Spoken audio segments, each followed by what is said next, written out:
Selamat pagi, perkenalkan nama saya Nika Delina Desianti, NPM 1916-77. Saya dari PGSD 4B ingin menjelaskan tentang Bab 9, Pergerakan Nasional dan Pendudukan Jepang.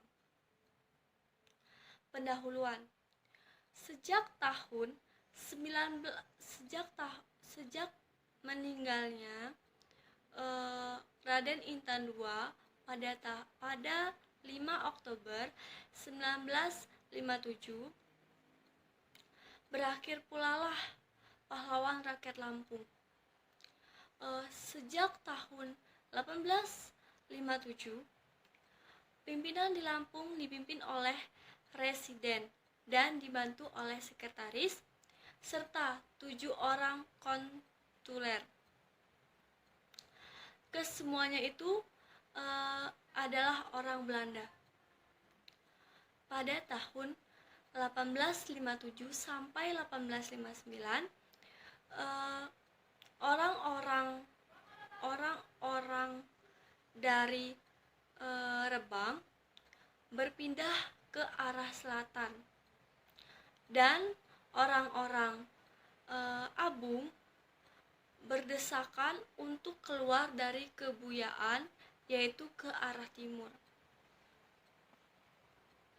Tata kehidupan masyarakat dan pemerintahan. Rakyat di Lampung sangat memegang teguh kepercayaannya. Kepercayaan itu tetap dipatuhinya. Sistem pemerintahan kebuyaan terpaksa disetujui oleh pihak Belanda pada tahun 1928 karena pimpinan mereka berjuang terus untuk mendapatkan perizinan tersebut.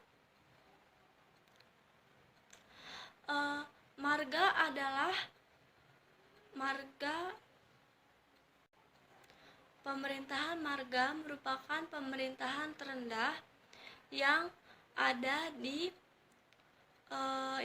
di Lampung, yaitu pemerintahan Hindia Belanda yang ada di Lampung.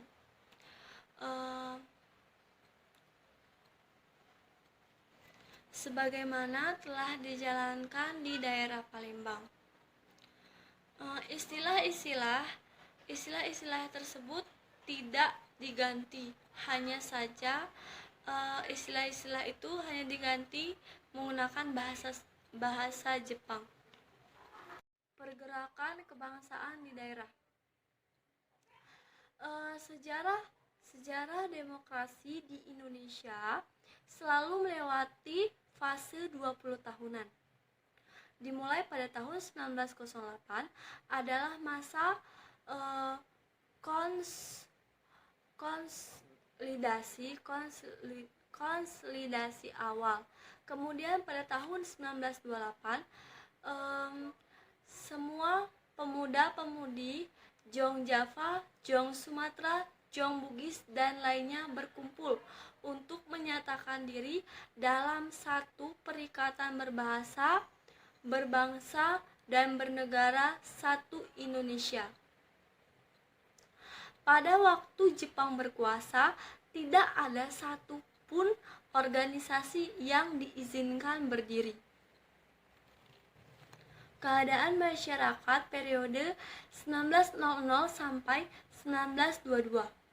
Kelompok orang Lampung lebih banyak berusaha dalam bidang perkebunan kopi, lada, dan berladang secara pindah-pindah.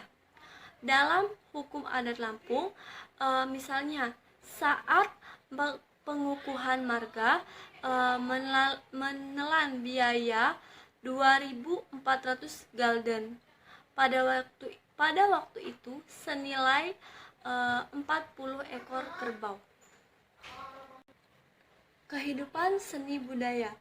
Dalam bidang kesenian, seni tari, seni pahat, seni ukir, pengaruh kebudayaan asing tidak ada. Dalam bidang pendidikan, sampai permulaan abad ke-20, sistem pendidikan modern belum ada di Lampung dan sekolah pun belum ada. Pada abad ke-20 sudah mulai didirikan sekolah-sekolah.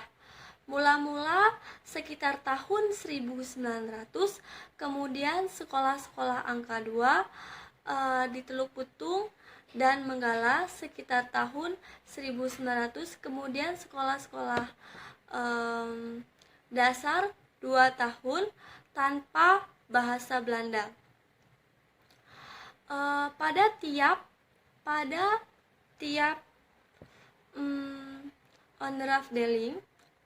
onderafdeling dan beberapa distrik di daerah Lampung. Selain itu, didirikan pula sekolah desa, sekolah dasar 3 tahun pada